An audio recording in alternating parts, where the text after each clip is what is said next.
This is the Seal Bay RV Park. That's the shower and washroom building. That's the next site. Our site's really long. It's super windy here today. Ooh. Neighbors aren't too far away, as you can see. Here's our site.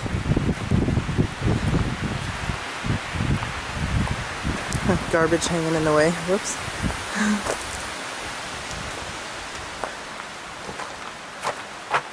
New table set up with all the cooking stuff. Awesome. Picnic tables are made for really short people. Got really short legs, so we set up our proper higher table next to it.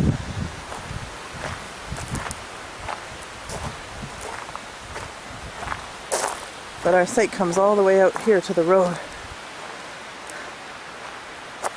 It's nice because there's nobody across. That's the nearest camper.